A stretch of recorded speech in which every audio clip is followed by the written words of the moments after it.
Sup, freaks? It's your boy Marty here to introduce this episode of Tales from the Crypt. Just ripped it. Posting it right away because I thought it was a very high-quality conversation. And we got a lot of episodes in the docket. I sat down with the co-founders of Snappa, Chris Gimmer and Marc Chouinard, to talk about their recent decision to allocate some of their business treasury to Bitcoin. A lot of talk about Michael Saylor, MicroStrategy's allocation to Bitcoin has been going around the last couple of weeks. I thought it would be interesting to sit down with a couple of small business owners and talk about why they allocated to Bitcoin, how they came to the decision, how they built the small business, and a bunch of other things. I think you guys are really going to like this episode. This episode is brought to you by our good friends at the motherfucking Cash App.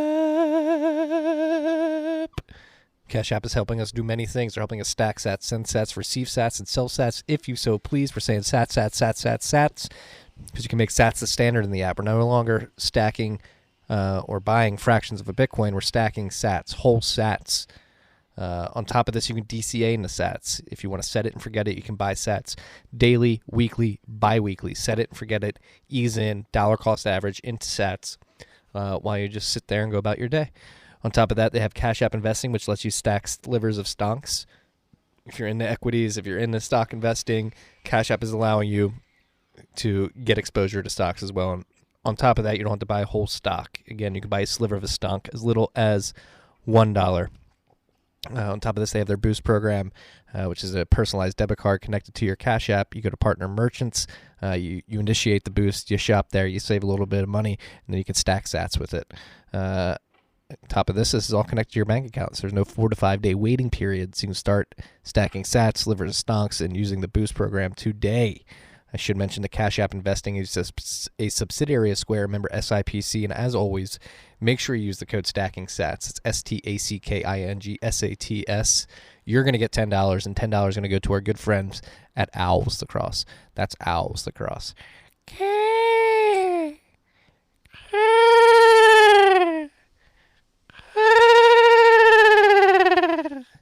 Download the Cash App, use the code STACKINGSATS, get your $10, and enjoy this episode. Again, like I said, we have a lot of episodes in the dock in the coming weeks, so make sure you subscribe to Tales from the Crypt on your local podcasting platform.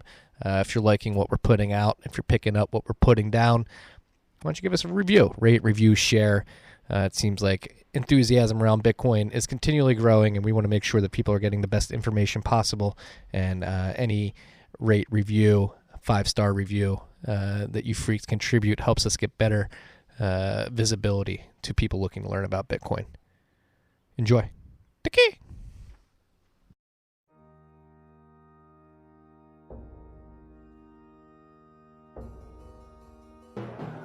You've had a dynamic where money's become freer than free. If you talk about a Fed just gone nuts, all the central banks going nuts. So it's all acting like safe haven.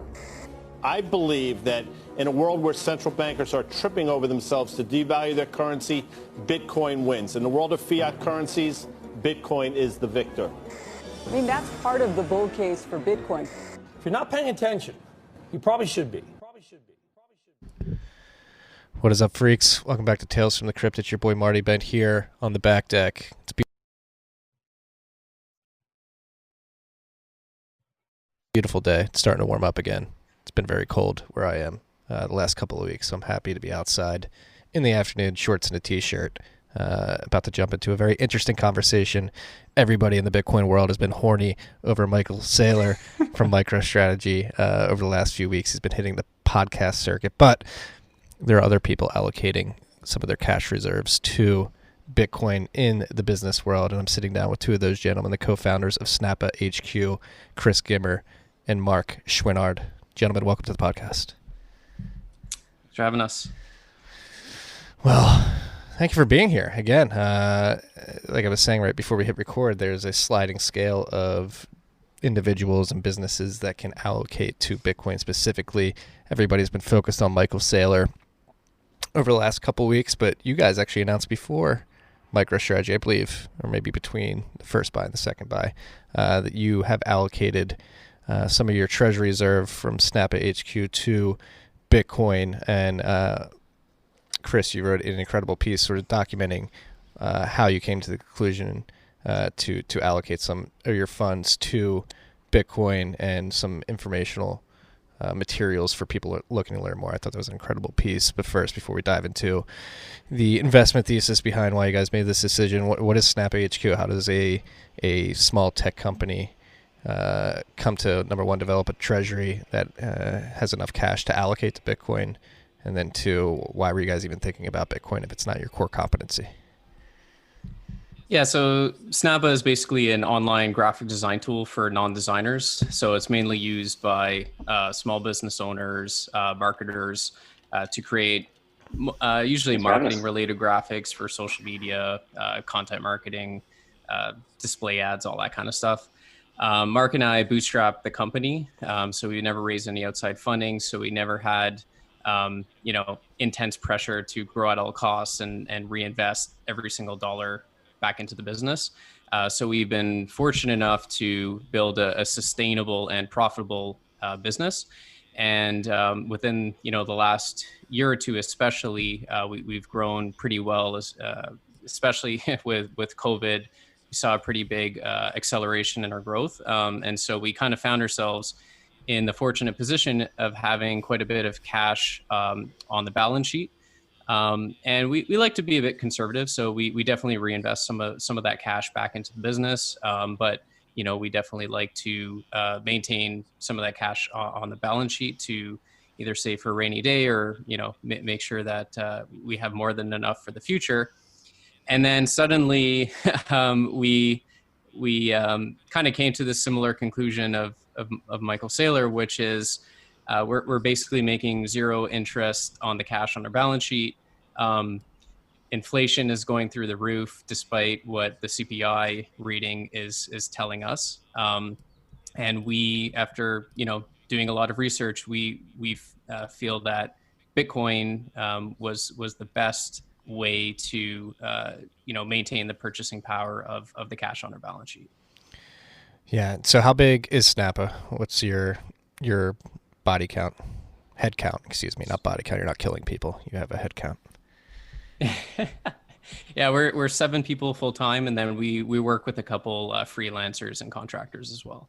Yeah, it's the way to do it. So I actually, Great American Mining, the company I work for outside the podcast and newsletter, we're actually funded by another company that's bootstrapped by Sell Ads. Probably similar to what you guys do. They're focused on it's an ad tech company, basically creating a white label service that publishers can use to get advertising on their sites. But the mentality behind BSA, which has been brought to GAM as well as Bootstrap, run lean and grow at all costs. Before we get into the Bitcoin thing, I'm actually really interested to learn more about your bootstrap process, why you decided to bootstrap instead of seek out VC funds, because it seems, to me at least, having more experience with companies that have bootstrapped to be a better long-term strategy. Yeah, it's a good question. So, Marc, it's funny because we actually did kind of look into raising money at one point. And, Marc created like the first version of Snappa. And it's interesting because a lot of venture capitalists want to see like traction and progress. So we found ourselves at the point where we actually had some good traction and some good progress. And we were like, what's the point of raising money at this point when we have customers and good traction? And, we just felt that I think maintaining the control and being in our own destiny was very attractive to us. And, there's a lot of trade-offs when you do raise, as soon as you're taking investor money, you basically have the mandate to grow at all costs. And, they want you to become that home run. And so we've seen in our space where, sometimes a business could do really well at $5-10 million a year. But that's considered a failure if you're raising venture capital. Whereas if you're, a bootstrap founder and you're making $5-10 million a year with, a 10-person team, like that's a phenomenal living. I don't know if you have anything else to add there, Marc. Yeah, I mean, really, it comes down to a few. I think Gimmer touched on a few points there. We took a look at also like what kind of lifestyle we want to live. Are we are we going into this business to try and work on slide decks to raise money, or are we working on this to create a valuable product for our customers and build a good living for ourselves as well as our employees? So two very different ways to look at things. I think the other thing too is you're seeing now more and more of these kind of failure stories with the VC-backed businesses, and a lot of confessions from founders saying they wish they had bootstrapped or they wish they had done something smaller. So really, I mean, we started back in 2015, really during one of the biggest, well, it still is one of the biggest hype cycles of VC funding. But I mean, we decided to go against the grain and just do it ourselves. As soon as we started, seeing revenue come in, as Chris stated, we kind of knew this is the path we wanted to go down. We grew the business slowly, steadily, for the future to make it sustainable for us for the long term. Yeah, and just one last thing, or one last point is like, we're not like, super anti VC at all costs. I think no. If you're, a company like Stripe or Shopify, and you're just on this like insane to raise venture capital, then by all means. But we just wanted to push back on the narrative that you have to raise venture capital, otherwise you can't build a business. And so I think the best way to go about it is try to bootstrap as far as you can. And if it does make sense and you're on a rocket ship, then go for it. But otherwise, try to delay as much as possible. Yeah, I'd like to add to that too, in the sense that, it all depends on what industry you're in. Like, especially with Snappa, what we've created, right? It's just a very easy to use graphic design tool. We were fortunate enough to get in early in the space, and have the technical knowledge on how to build this thing. And so it worked out for us, but this might not work out if you're let's say in the finance space or some other space which needs a lot of funding to get started, automotive or some sort of hardware product, right? So it really does depend, but for us, it's worked out. Yeah, I think there's this weird mental blocker that people have, especially with tech digital products, where it's like, you need to serve the world, but building a niche company in the digital age is possible. Like, you guys are evidence of that, and I like to think what we're doing here at the podcast, the newsletter, is an example of that too. We have two people, arguably three, a web dev contractor. We're a very profitable business, and people seem to want to go hit those unicorn home runs and not realizing, like, hey, you can build a very small digital business, whether it be a graphic design product or a small little media company, and make a lifestyle. And that's something that a lot of people don't realize. And I sort of stumbled into it. I'm like, whoa, this is pretty cool. I can sustain myself on a little operation that I can completely control. And so bringing it back to avoiding VC money and bootstrapping, like, how much more control do you guys have over what you do compared to your competitors, would you say? Well, quite a bit, I guess, because we don't have a board of directors. So, I mean, really, it's, the direction of the company is whatever Marc and I feel is best. And so, like I was alluding to before, we want to look after our employees, we want to look after ourselves, and we want to look after our customers. So kind of every decision that we make is to try to balance the three of those things together. But at the end of the day, there's no one really telling us a certain direction that we need to go in. Yeah. Yeah, that's it, really. It does give us a tremendous amount of freedom on what we do with the company. We can take it any which way we'd like to. We can create additional products under the business without having, needing permission from outside people. Like, quite literally, it's just between myself and Gimmer. And to give us a little bit of backstory, like, we're really, like, we're best friends, and we're, we met kind of, what year was it again? Probably like 2011, 2012? 2011 or something like that. Yeah, probably 2011. Yeah. So we have a long history together. We've worked together before. And anyway, it's worked to our benefit. Yeah, similar to how Bitcoin is fuck you money, bootstrapping is fuck you roadmap, where it's like, hey, we can do whatever we want. For sure. So what were you guys doing before Snappa? Here we go. The the complete opposite of what we're doing now, which is working for the federal government. Oh, really? Yes. So my background's in like finance and accounting. So I was working as like a controller in the government. And then one day, this kid shows up in the office as a temp employee, and pretty much everyone in the office was like a lot older than us. So, you know, we kind of clicked right away and became friends. And around this time, for me personally, I was just getting like really tired of the day-to-day grind, and started reading a lot more about, you know, online businesses and listening to podcasts and reading blog posts and stuff. And so when I found out that Marc was a programmer on the side, we just started scheming of how to get the hell out of there and start our own business. It's And I have to add that we've had many failed projects before where we ended up today. So this is a great little love story we have here. And oh yeah. I always joke he's my work wife. how what were some of the failed projects you guys worked on? Do we go all the way back to Classmate Catch? Yeah, go for it. All right, let's do it.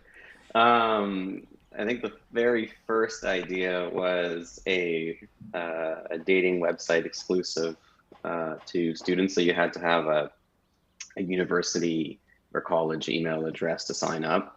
Obviously we had no idea what the fuck we were doing there. You know, and we thought this was going to go to the moon. I think at that point we saw, Facebook's meteoric rise, and we thought, oh my gosh, this is the next best thing. Completely oblivious to how this whole world works, right? So that failed. What else was there? The next step was, I think we got into like a web guest design. Yeah, we had like a guest list system for nightclubs. Yeah. And that the lesson there is like, don't ever build something that people just aren't going to use. If they're using paper and pad to manage their guest list, they're probably going to keep doing that. So yeah, that's it. We did web design and development for a little while. And then our first real foray into actually having revenue was Bootstrap Bay. Bootstrap Bay was let me backtrack. The Bootstrap is a CSS framework. So Bootstrap Bay was a marketplace where people who would create Bootstrap themes could upload them and sell them on the marketplace. So it was a two-sided marketplace which we operated. And I mean, that did okay for what it was. It was really like our first kind of, like I said, foray into gathering revenue. And from there, I mean, I'll let Gimmer take the reins here, because from there, really, we really discovered the power of SEO and how it can really drive the business going forward. yeah, so I mean, one thing led to another. We kind of just built off that base and started ranking for a lot of content, and eventually we ended up launching a stock photo site, and which is funny because we're using Carbon Ads, which was owned by Buy-Sell Ads. And then that ended up leading to Snappa, because we discovered that there was a need for, a graphic design tool that kind of integrated with the free stock library and just made it easy. So the first couple of projects, like, we didn't know what the fuck we were doing. And then we kind of started learning this stuff and, learning how to actually do marketing and SEO and how to do customer development and, build things that people want and that are willing to pay for. So, we fortunately learned parlay that into some success. Yeah, that's a fascinating story. And it's a really a testament to grinding out. You said you started this journey maybe 2011, 2012, and you're at a point where you're allocating to Bitcoin in 2020. So an 8-year journey, is that a correct assumption? Yeah, so Classmate Catch, we launched in 2012. So that was like really the first thing. And then Bootstrap Bay was 2014. So it was like 2 years to really kind of somewhat figured out. And then Snappa was 2015. And fortunately, Snappa was, we can tell going from failures to something that has traction on day one, like it's a noticeable difference. Yeah. And it's exciting too, right? It's like, oh my God, revenue. And yeah, I mean, like, I remember in the early days, we're like, man, if we can just do like 10 grand a month, like, we'll be set for life and it'll be fucking awesome. And then you hit that number, and then, then you hit $1 million per year. And then it's just like, we keeps getting surprised to the upside. Yeah. And so you mentioned you work for the government, the Canadian government, correct? Are you Correct. Yeah. both in Ottawa? Yeah, we're both in Canada. Yeah. Yeah. So like, to bring this back to Bitcoin, you're looking at your balance sheet, seeing that this cash is getting 0% interest. Was that what piqued your interest to start exploring Bitcoin, or was it on top of your mind before then? We've always explored the possibility of maybe even acquiring another business. We've kind of built up this cash supply over the years. We've always had these ideas of, should we put this in equities? Should we put this in, should we invest in another business? Could it be real estate? We were very open to all these different possibilities. We always came up with reasons not to do it. So I'll let Gimmer take over in terms of why we chose Bitcoin, and I'll add to those points after the fact. Yeah. So we actually first heard of Bitcoin in 2017, kind of before the run up got really crazy. I think the first time I bought Bitcoin personally I think it was trading for like $5,000 or something like that. But unfortunately, I didn't really do enough research at that time. So, have to confess sins here, like ended up buying Ethereum as well, because it was supposed to kill Bitcoin and all that stuff. It's okay. You are forgiven. So we had heard of Bitcoin, and then, but to be honest, like at that time we were really focused on the business, and so fast forward to 2019, business is going really good. We have a lot more cash flow, and just personally, we were paying ourselves a bit more money, and so I've always been into like finance and investing, and I kept hearing Preston Pish talk about Bitcoin.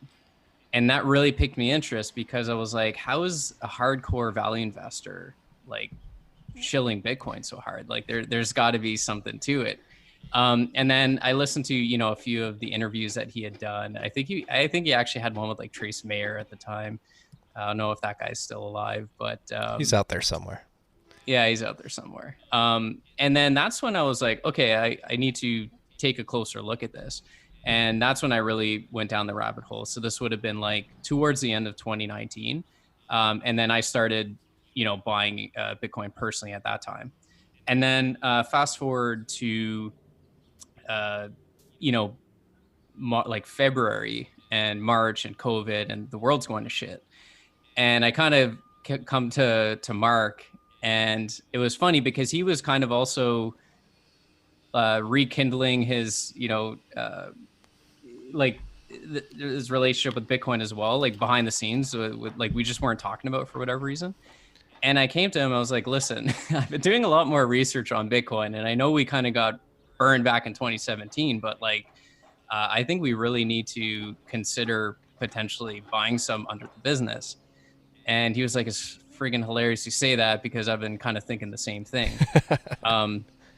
So I ended up reading like the Bitcoin Standard, the Bullish Case for Bitcoin, listening to you guys, listening to Stefan, all the classical stuff. And then we ended up, the first buy under the business was literally a couple days before the 50% drop. And so it was funny because it was almost like a gut check moment where it was like, do we really have conviction in this thing? Because our first two buys literally dropped by 50%.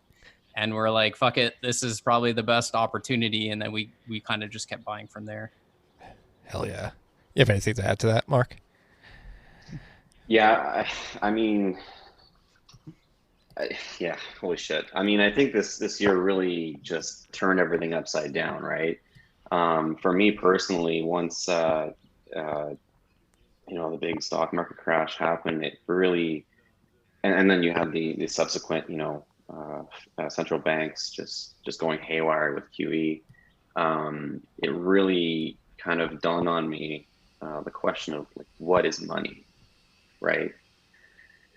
And then you start to dig, and I think everyone's just focused on the day-to-day lives, and like Gimmer and I, like running the business, we're just so focused on building the business, growing the business.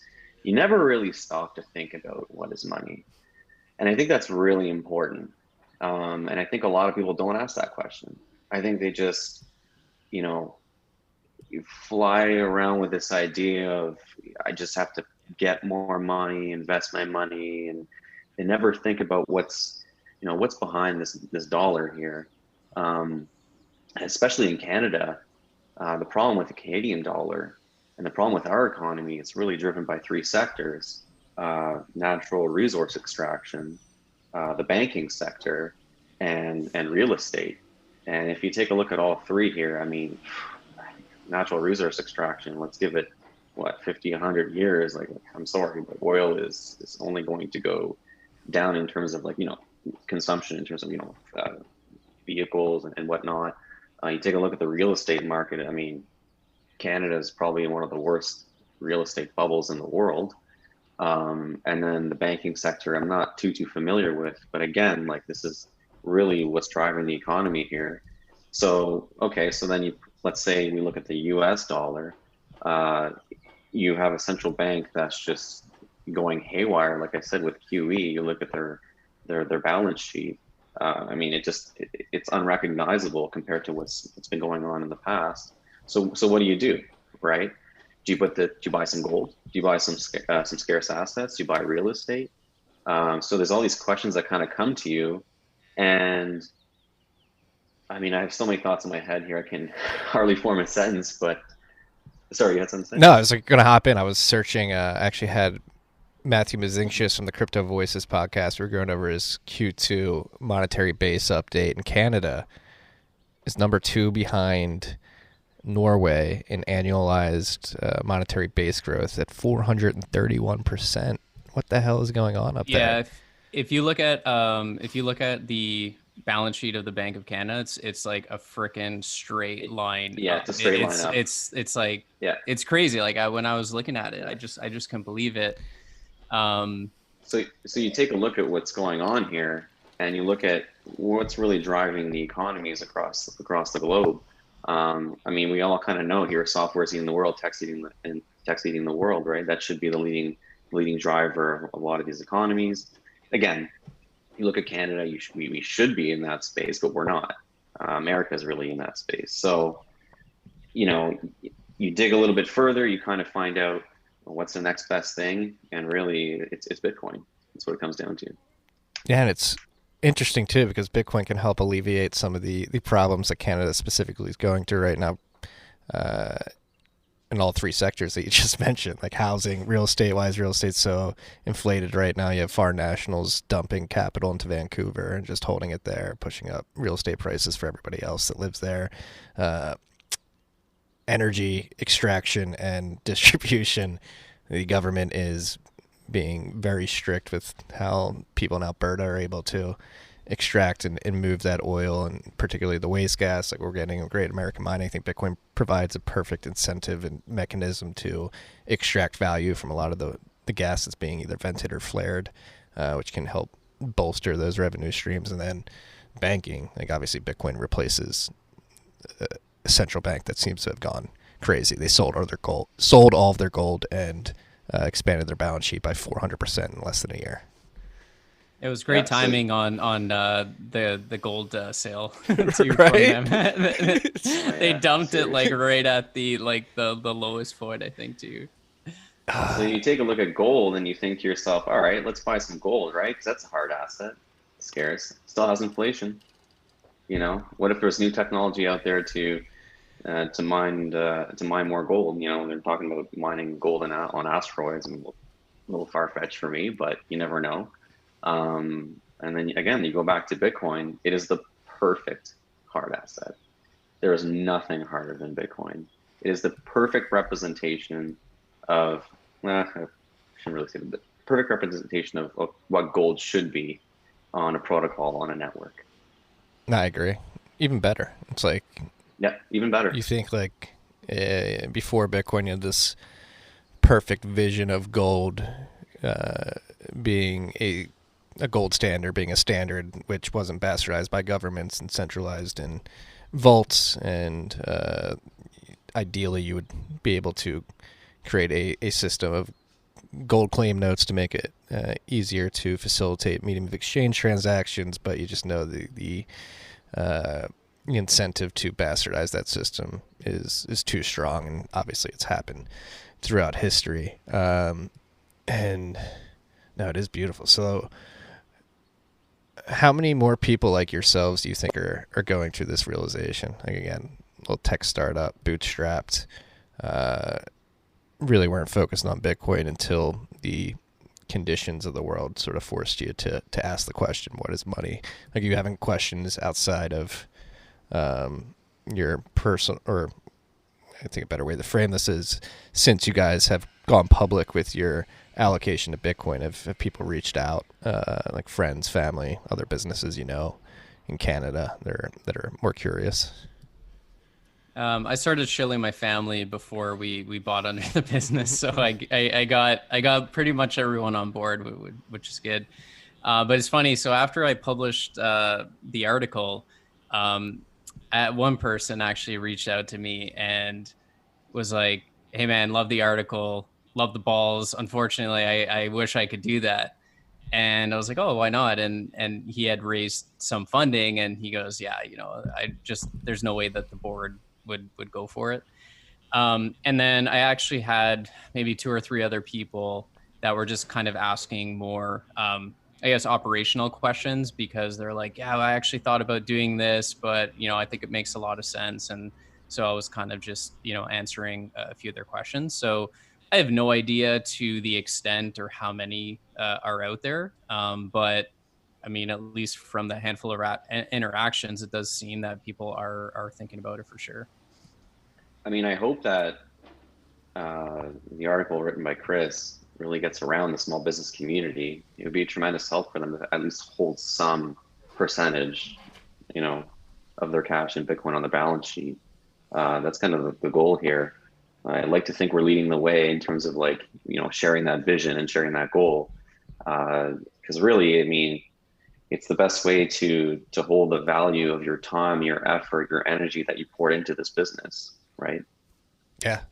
And I'm extremely encouraged to see people like yourselves coming around to this realization, as somebody who's been screaming about Bitcoin since 2012 when I was working at a fund following central bankers. Like, these people don't have any idea what they're doing. And luckily for me, I was asking that question, what the hell is money, and why do we use it early on? It was because I was forced to, having to follow these central bank tea leaves. And throughout the years, there's always that lingering thought in the back of your head, am I fucking crazy? Does this even make sense? Am I just some nut? So, I mean, as we move further into 2020 and this decade, it is becoming clear that I'm not as crazy as I used to think I was. No, and I think that's a really good point. I mean, I hope more people start asking that question, really going down the rabbit hole of what is money. It's a really important question. People just don't realize how important it is. And I have to add, now's the time. If you really understand Bitcoin, if you really do want to go down that rabbit hole, now is the time to front run all these corporations, these wealthy individuals, and finally, eventually, I would assume central banks, getting in on this asset before they all do, and really reaping the benefits of it long term. Yeah, so I think go ahead, Chris. Sorry. Yeah, I was just going to say, I think one of the really interesting things when it comes to Bitcoin is just how much it's been de-risked since 2017. So, the number one knock is always oh, governments are going to ban it. Even just within the last 6 months, where, Kraken got a bank license, the OCC, Fidelity and all these American institutions are now custodying it. MicroStrategy putting $450 million of Bitcoin on their balance sheet. So it's become very clear that, the regulatory, at least from a regulatory standpoint, it's getting less and less likely that it's going to be banned, especially as more corporations and wealthy individuals start owning it. On the protocol risk, I mean, it's been running for what, 10 years now, 11 years. So all of these risks, and especially, and then I guess the other one was always oh, there's going to be another Bitcoin, there's going to be a better Bitcoin. Well, just look at everyone who's hard for Bitcoin and look at where their market cap is compared to Bitcoin. So all of the major knocks on it and the major risks I think, the arguments are against it. They're just, they're not nearly as strong as they were, let's call it 3 years ago. And so, me personally, I think if I'm being very honest with myself, if, even if I had heard about Bitcoin in like 2012 or 2013, I don't think I would have had like the balls to put the amount of money that we have put into it now. Whereas in 2020, it's I just have a lot more confidence that this is the right decision. Yeah, it's a very good point. It is, and it's a very common line that you hear about Bitcoin is it just has to survive. The longer it survives, the more confident people become in it. It's a crazy positive feedback loop that just keeps building block by block, and to think that that's going to stop anytime soon doesn't really make any sense. It's only going to get stronger, especially considering what you just mentioned. The further Bitcoin gets entrenched with individual citizens and now businesses, it just becomes harder and harder to stop. And so do you guys see a wave of similar actors like yourself, small businesses getting into this, big corporations like MicroStrategy? Because me personally, I think in the next 3 months, we're going to hear a lot of big announcements of people getting into this. I think it's interesting. I think you have to make a significant personal investment of your time to really understand it all, right? And there's a lot of people that just aren't willing to do that. They're just so hyper focused on what's in front of them, and they don't ask the bigger questions. So I do agree with that there will be more of these kind of moves into Bitcoin from big corporation standpoint, and maybe from small business as well. But unless you're really willing to make that commitment and really understand how the network, how the protocol works, what it's been through its history, all the kind of minutia, I don't know. I mean, I think a lot of people will get left behind when it comes down to it. Yeah, it's a shame. Yeah, I think at a bare minimum, I think 2020 is going to force, hopefully, I think it's forcing people to question their assumptions, right? I think like a lot of long-held beliefs have been completely turned upside down in 2020. So I think at a bare minimum, as more and more companies start to trickle in with these kinds of announcements, I think it's going to cause more people to question it. I think Bitcoin is the greatest network effect that like we have ever seen. And I think it's just going to build up like crazy, as you say. I think once it hits the 20K all-time high, I think that's when you're going to start to see the flood, because, people, like an average outsider just pulls up a chart and they say, oh, like it was at 20K, like it's only 10K, like this thing's dead, right? But they don't understand that it was at 20K for like a day. And if that, if that, yeah. So whereas like if you look at a log chart, or what I look at is, the 200-week moving average, it just keeps going up, right? So that like those charts tell a very different story.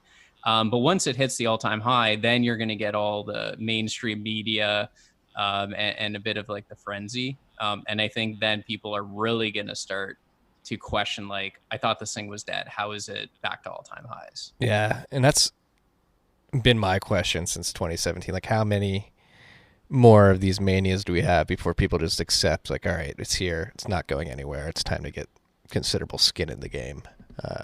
Like, do we have another 2017 blow off top and then 80% crash? I'm not so convinced that these cycles are going to repeat as severely. Not as they forever. have. Yeah. Not forever. Yeah.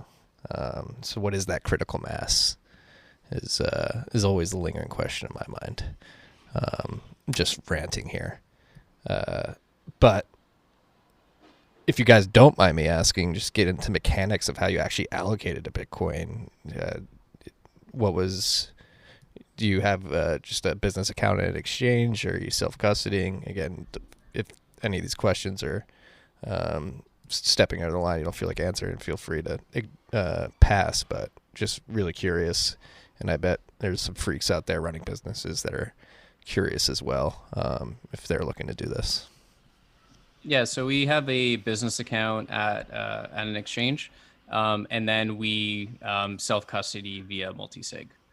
So we, started out with just kind of daily buys. We had kind of like a number in mind that we want to get to, and so we just kept allocating daily, weekly, and now we're just essentially doing like weekly buys to further that position.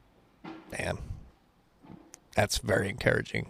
Self-custody multi-sig. Does that stress you guys out at all? Not really. No. No. I mean, it's the most secure way to store your coins, really. So we checked and double checked. Yeah.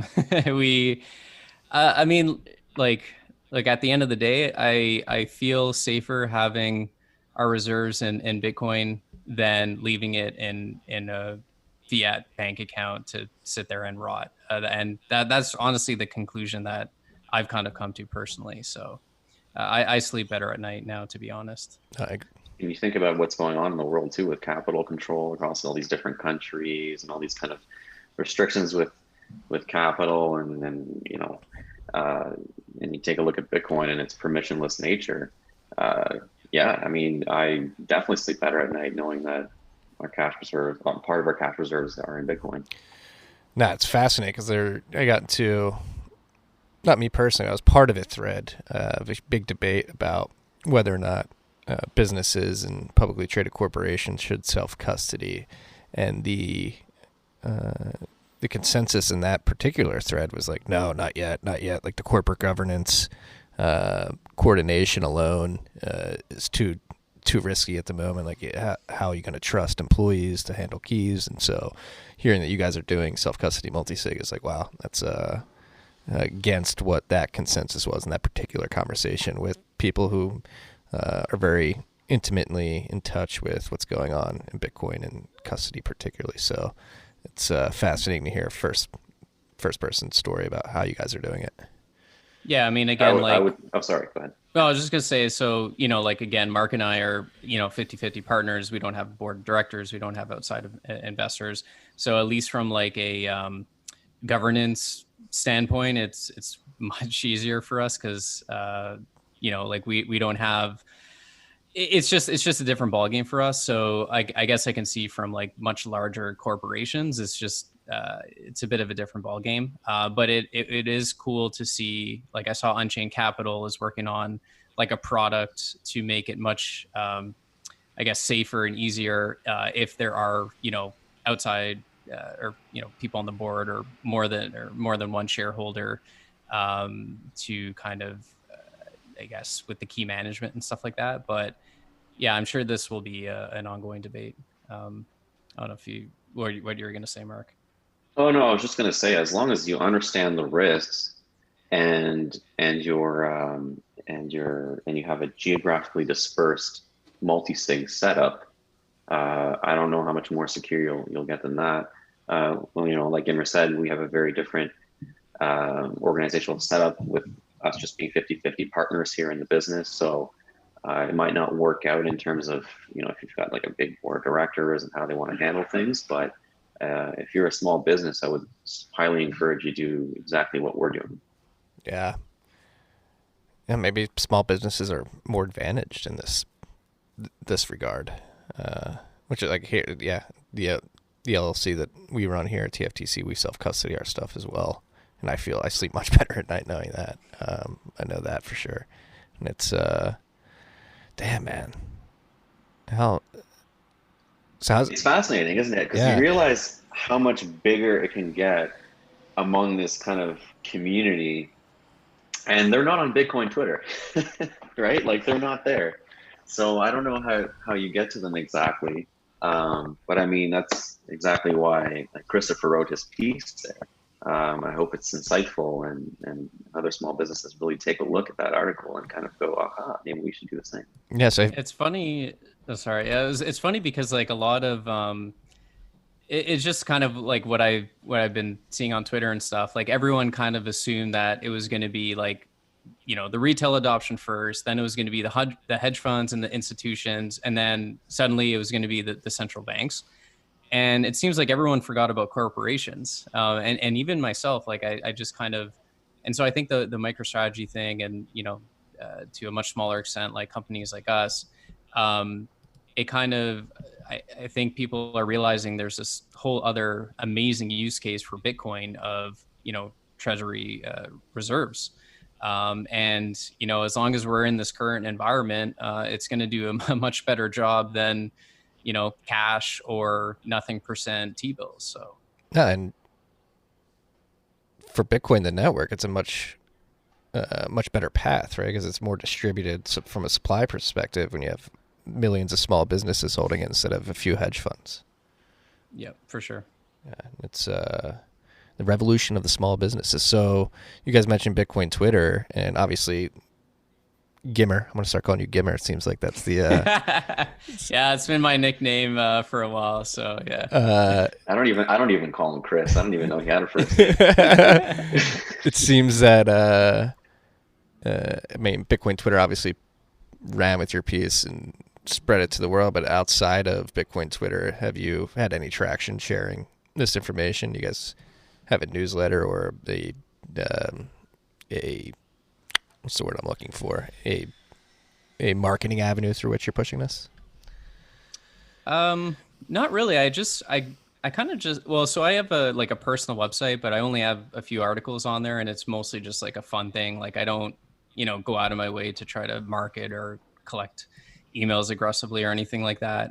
Our business has always been the main focus, but one of the goals for writing that article was something that I could pass to friends and family, just because some people have been asking me more about it, and friends, and you kind of get into debates and stuff.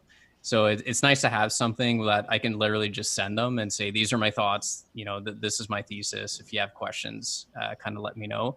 But yeah, I was like super pleasantly surprised with the reception to that article on Twitter. But I haven't really gone too much out of my way to promote beyond that. But I saw that, someone had put it on some of the Bitcoin subreddits and whatnot. So it definitely seems like it got shared around. Yeah, I mean, you're orange pilling people with high quality information.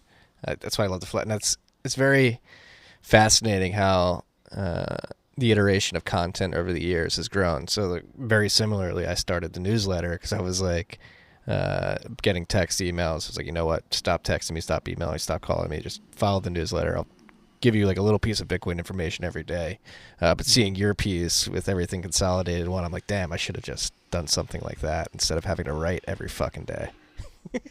We appreciate the daily newsletter, man. I was going to say, I disagree. I enjoy the daily newsletter. There's very few newsletters where I'll read every single one, and yours is one of them. So keep doing what you're doing, man. I appreciate it. I wasn't fishing for any compliments there, but just from a logistics perspective, it's a lot less effort. But again, it's trying to highlight how well done your piece is and the information that you included.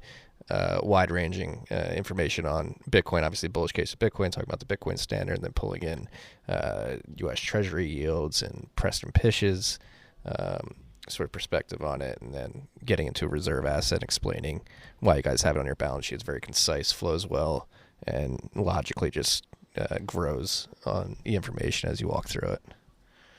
Appreciate it. Yeah. So do you guys think about implementing Bitcoin into your company, into Snappa in any way? I mean, so Snappa is a subscription basis. So it's a freemium model. So you can use it for free up to certain limits. And then the premium plans are on a subscription. So we hook into Stripe. To my knowledge, I don't think they accept Bitcoin payments at this point, but they used to, and then they reverted that decision or something like that. Yeah, I can't remember exactly. They took it out for some reason. I don't know why. Yeah. So I guess at least our current thinking is, earn in fiat and save in Bitcoin. That's kind of how we're implementing that. I haven't thought too much about how to incorporate Bitcoin more into Snappa, but that's kind of what we're doing for now, I guess. One-off uses instead of a subscription. I'm just kidding. I don't want to tell you how to run your business. That's fascinating. So do you guys have ambitions beyond Snappa? Do you see this turning into a business that'll be on cruise control one day, and you guys will go on and build something else? Obviously, you've built many products in the past. Does the thirst for new building get quenched once you build a successful company? No, I think, I'm not going to get into detail about what's been going on behind the scenes over the past few years, but it would be certainly nice to diversify our revenue streams. So we're always looking for new opportunities. Quite frankly, I love building shit. I love building cool shit. It's super fun to build something, put it out there for the world to see, hopefully it gets traction and whatnot. So I'm going to preface this with really appreciate what Clark Moody's done with his dashboard. You know, we get a lot of value from that, but we want to take it one step further. We'd actually like to build like a Bitcoin dashboard with all the historical stats and everything in place, completely free for everyone to use, kind of take a look at the, you know, whether it be hash rate, whether it be price, whether it be difficulty, etc., without having to go into all these different websites. And, you know, some of these other sites are kind of questionable, like, you know, I'm not going to name them out loud right now, but so it would be nice to kind of have something like that in place. So like a really comprehensive Bitcoin dashboard. Bitbo.io. That's the one. Yeah. What's the impetus for the name Bitbo? I like that a lot. Nothing. Really, I just tried to find something that kind of came close to Bitcoin, and, you know, Matt Odell's been scooping up all the fucking domains, so, you know, I can't buy anything these days. God damn, between him and Matt, and Sailor, like, yeah, Matt, if you own Bitbo.com, please sell it to us. So that's kind of the idea so far. There's no landing page. There's nothing up there. I've completely kind of negated what's up there currently, but it's a work in progress, and hopefully we can launch something soon. Yeah, that's fascinating. No, I as somebody who writing the newsletters, jumping from data aggregator to data aggregator, I would like everything to be consolidated in one place. Clark's dashboard has definitely been extremely helpful. And huge shout out to Clark. I mean, like, his dashboard's great. It just gives you like a really good live picture of what's going on. But we'd like to get a little bit beyond that and have a really, you know, historical picture of what's happened in the past versus now. It really shows a real true story, right? You look at hash rate, you look at how secure the network is now, looking at the hash rate. I mean, it's just fascinating, right? And if you really understand what goes on, you know, in terms of like that calculation, the energy behind the network, it's mind-blowing when you really understand that. Yeah. Bitcoin has contracted out humans to keep it alive and strengthen it. It's pretty crazy. Marc, I see you're tweeting. You think Bitcoin needs more documentaries. Why is this? There's not enough. Sorry, what's that? I didn't hear you. I saw you tweeted out, was it earlier today? Yeah, an hour ago. Yeah, it was today. There needs to be more Bitcoin documentaries. I'd love to see more Bitcoin documentaries. All the ones I've seen out there are kind of so-so. You know, or maybe even a yearly series of what's going on in the Bitcoin world, in the Bitcoin space. Yeah, it'd be cool to see. I mean, I think there's just so much going on behind the scenes, and there's so much secrecy in the mining space and all this kind of like different facets of the Bitcoin world. It's pretty cool. I mean, I think it would give people a bit more appreciation if we had some. Again, I'm not saying this is a must, but, you know, having some investigative journalism kind of go into the different facets, everything from, you know, trading, that like OTC exchanges, mining, you know, companies, you know, and Michael Saylor, us, obviously, you know, just going into all these different facets and why people are committing their time and their energy to the Bitcoin network, right? Yeah. No, it is fascinating. Actually, we've been approached at Great American Mining by a documentary team. I think we're going to do something with them. So you'll get more insight into mining, particularly on oil and gas fields. Hopefully. I'm excited. We still have to confirm if we're doing that or not.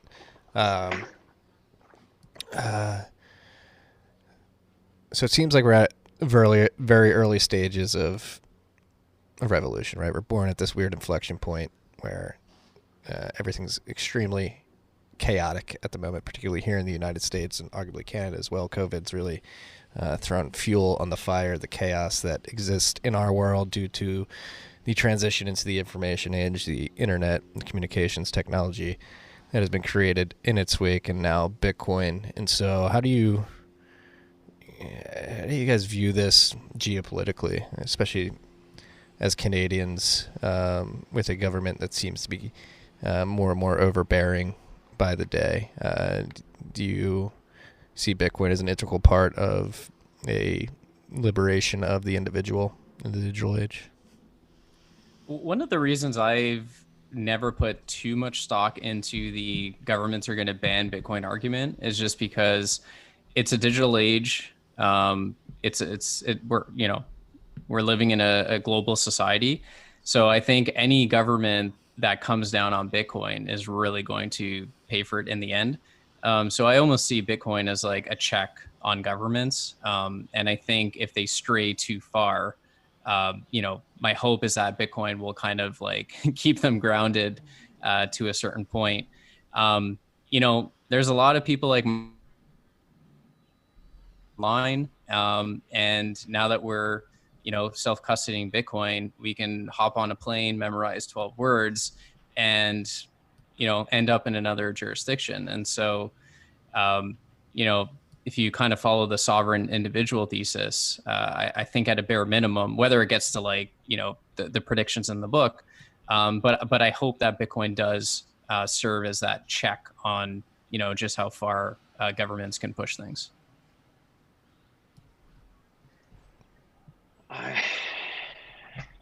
I would agree with all of those points. There's a lot of doom and gloom, I guess I should say, on especially on Bitcoin Twitter. I hope it doesn't get to that point. I'm guilty of it sometimes. Yeah, I'm more. I like to have a bit more of a positive outlook on things. I'm bullish on humans, so I hope it doesn't get to that point. In dire situations, we tend to help each other out as a whole. So I really don't have anything to add here, except for really just save your money, save your time, and put it in Bitcoin. Really, it's just the ultimate way to store your value. Yeah. And I think that it'll really protect against, these nefarious politicians that just keep spending and these central banks that keep printing money and devaluing your currency. Well, that's why. Go ahead. Sorry, I keep doing that. One last thing. I can't remember who tweeted this out, but someone was saying like, when Michael Saylor, when they bought like $450 million of Bitcoin, like everyone was like happy about it and cheering it on. And it kind of is like a testament of like, everyone's on a level playing field with Bitcoin. Whether you're stacking, $1 a day on Cash App or you're putting $450 million, like we're all kind of in this together. And that's what I love so much about Bitcoin is that we're all on the same team, right? And so I think, just as far as like humanity and doom and gloom, I think like that is one of the most underestimated things about Bitcoin is that we're all in this together. We all want a brighter future. So that makes me hopeful and bullish. Yeah, me as well. The eternal optimist comes out of me every once in a while, and we've come too far to fuck it up at this point, right? And Bitcoin, again, like I was very pessimistic before Bitcoin, like this is all fucked, this is all going to shit. And now Bitcoin does provide that the guiding light, if you will, to lead us to brighter days and a world that has become a little off kilter. And that's why I wanted to have you guys on, because I think it's extremely encouraging that individuals and small businesses are adopting Bitcoin, because again, it's hard to negate the fact that Bitcoin is helping out individuals and small businesses in the economy when they're adopting it and saying, hey, I want this. Like how 11 years into this technology existing, could governments en masse around the world say, no, it's not going to happen, you can't do that? Yeah, and we're so early too, right? So really in a matter of, I don't think we're going to see any sort of level of discussion that gold is at up until maybe 10, 20 years from now. I mean, this is just a bullshit prediction, but that's kind of my thought on it. So yeah, I mean, I would agree. And I think, you know, whether you have, like Gimmer said, whether you're stacking $10 at a time, $200 at a time, or $425 million at a time, we're all on the same team. I think a lot of this unnecessary infighting has to stop, really. And there needs to be a bit more optimism. Yeah. It's hard, though, when you look at the United States. You have two gentlemen in their 80s who that's politicians, though. That's a whole right. different ballgame. I mean, they're not on the same level. Well, so right? this gets to a good point, right? And it ties into needing more people to ask the question, what the hell is money? It just feels like, especially when you're dedicated to Bitcoin and understand Bitcoin and focused on the Bitcoin network, you take the orange pill. You're like, oh my God, everybody fighting outside of this is completely swinging at branches. And that's, so the thing that dismays me is the false framing of the quote unquote problems that are driving inequality today are just, it's bad framing. People are, again, swinging at branches and focusing on what I would deem actually not the most important problems, which is red team. No, it's a distraction. Yeah. It's a complete distraction to really keep people's minds off the true problems of society, right? So Yeah, it's that's just what it finger comes down pointing, to. really. Yeah. Yeah. No, like you said earlier in the episode, you guys, evidence of this, COVID, and the reaction to it from the political class and the regulatory class, and expert class is probably a better definition for regulatory class. They don't know what they're doing. It's like, what the fuck, man? Yeah, it's just, I mean, I always kind of default to, like, you can't, I think you said this on the pod many times before, like, you can't centrally plan complex systems, right? And it just seems like the more they try to do it, the more out of whack it gets. And then the prescription is to keep doing more of that. And at some point, you just got to say, like, what the fuck? Like, this just doesn't make sense. Yeah. Yeah, there's a natural entropy to that attempted centralized control of these complex systems. It's gonna the end game's gonna come at some point. Like, you can't expand your monetary base by 431% year on year for too long before people go like, hey, this doesn't make any fucking sense. I mean, you have fucking Dave Portnoy calling the U.S. dollar shroot bucks. Like, Oh, that's good. yeah. I mean, you look at real estate prices. You ask your parents, "What'd you buy your house for?" And there's your answer, right? Dude. It's that simple. Dude, I have this very vivid memory when I lived in Northeast Philly before we moved to Charleston, South Carolina. I was like 9 years old. We were out in our stoop, and my mom and our neighbors were talking about, like, another neighbor had sold their house. And they're like, oh my God, I can't believe we got $60,000 for that. I was like, There you go. right? You try to buy a house for $60,000 anywhere in Philly, you're going to get like nothing. And you're going to tell me that inflation is 2%. Right. Get the fuck out of here. Yeah. You know? It's crazy because, like, Ottawa, our real estate market has always been, like, decent, but never, like Toronto and Vancouver kind of standards. And then, the last year or two has been pretty crazy. And then after and, a couple of friends, my fiance's friends, they've been looking for a house and, just graduating from college and stuff like that. And every house they put an offer on, they're getting outbid by like 80 grand. And it's just crazy. Like, how is a young person coming out of school supposed to afford a house and come up with this crazy high down payment, right? Sure, the mortgage payments are low, but if you don't have the money to come up with the down payment, you're basically priced out of the market. The people that have houses, they're fine and dandy, but I really feel bad for young people trying to buy a house right now. Like, it's I worry about the younger generations for sure. Yeah. What? No, I mean, somebody moved out of Brooklyn, was paying an astronomical amount for rent of a fucking studio.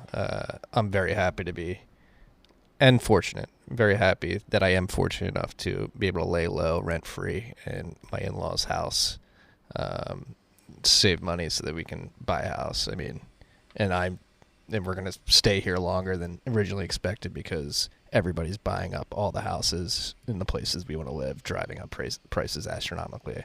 I heard we were talking yesterday about one house in the town we want to live in April was worth X amount, and today it's worth 75% more than it was priced in April. That's insane. You have all the New Yorkers moving out of the city and just bidding up the price, exactly what you were describing earlier, Gimmer.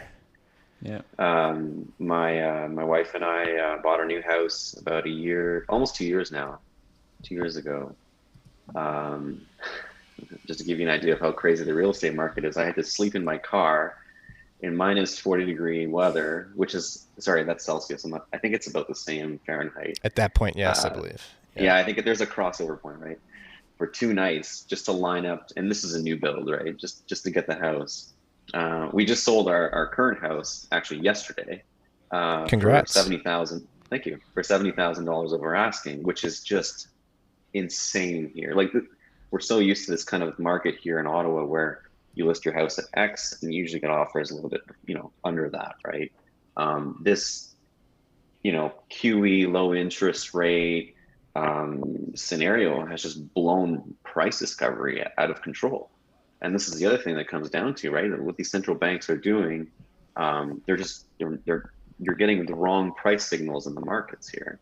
That combined with, of course, like COVID and people moving out of big cities and whatnot, it's an absolute shit show. Yeah. Were you talking about price signals this time last year? No. So that's another thing. So you said it's a big time investment, but is it really a big time investment to learn about Bitcoin? Is the opportunity cost of not investing that time that much greater? I think it is. I think it comes down to people's willingness to learn. There's just so many people out there. You kind of start having the conversation and you can tell they put up a wall. Whereas you have other individuals that just have a natural curiosity and they're willing to learn, they're willing to dig a little bit deeper. So I think those people that have that natural curiosity and really ask the hard questions are going to benefit long term. I mean, for me personally, when I started hearing Preston talk about it, I was like, oh, this is really interesting. And, then read the Bitcoin Standard and then I just couldn't get enough Bitcoin content. I certainly didn't view it as a time. Well, it was a time investment, but I enjoyed the time I spent learning.